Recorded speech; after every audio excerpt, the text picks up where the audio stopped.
I'll call on Councilwoman Plascencia with the recommendation of removal of Sean Mill from Ward 5 seat on the Planning Commission. Thank you. So I'd first like to thank and acknowledge our board and commissioners, whether you're here tonight or out at home watching. As a former commissioner, I know how it feels to give of your time and sometimes feel like it is not appreciated. Please know that I do appreciate your efforts.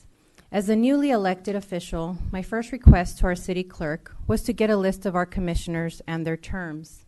The purpose of this was to figure out who from Ward 5 I could appoint to ensure that our boards and commissions were truly what Riverside represents, a diverse and inclusive group.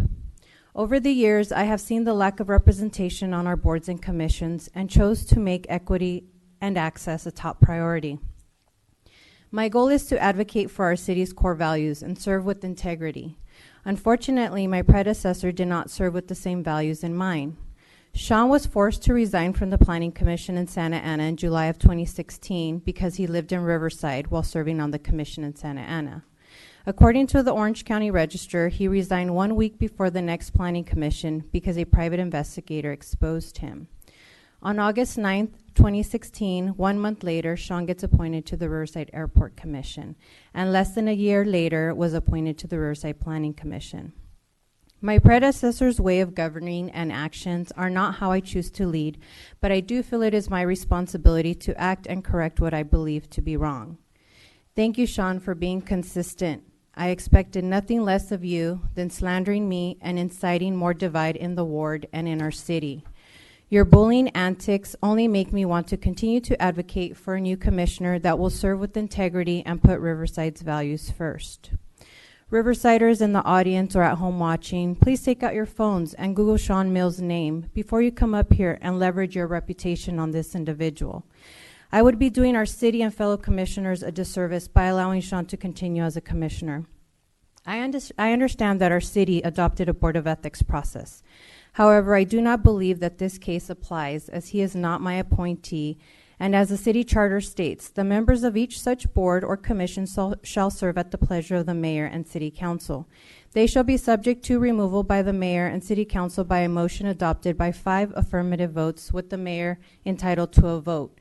Nowhere in the city charter does it say that I have to follow the path of the Code of Ethics process. Sean is not the first commissioner that I have asked to resign, and I didn't intend on him being the last, as I am committed to changing the faces of our boards and commissions, while giving others in our community the opportunity to get involved civically. Only 26% of Ward 5 commissioners are people of color. 2 commissioners sit on 2 boards each. The first commissioner that I asked to resign chose to give me the opportunity as a councilwoman to carry out our city's core values and not make it personal. Where is the equity and access for all my constituents who would like to serve? Did you know that there's only 1 woman on the Budget Engagement Commission? I suspect that many of the other commissions are much of the same.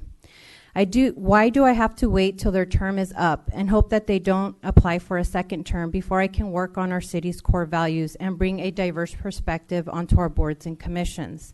Some of the commissioners' terms aren't up until 2023, and if they choose to stay for a second term, I would not be allowed to choose a commissioner for 8 years or so. At what point is it our responsibility to change the status quo? If I stand by and continue to allow these inequities to go on, it defeats the purpose of why I ran for office to begin with. I am not trying to offend our commissioners or imply that they aren't valued, but you can't deny that there is something wrong with not having our demographics reflected in our boards and commissions. I know it is unpopular to go against the grain and speak openly about the lack of equity and access that I have seen and experienced while serving my short tenure. I do not take this lightly. I know that I'm asking my constituents, my colleagues, and the commissioners to allow me to govern with integrity and with the mission of addressing equity and access in City Hall.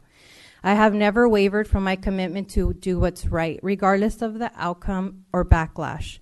I will continue to govern with honesty and transparency and in the best interest of the residents in our city. And so I apologize to those that reached out to me via email asking me questions, but I wanted to read this statement publicly. So my motion is to remove Sean Mill from the Planning Commission, and I'm asking for my colleagues' support. Thank you.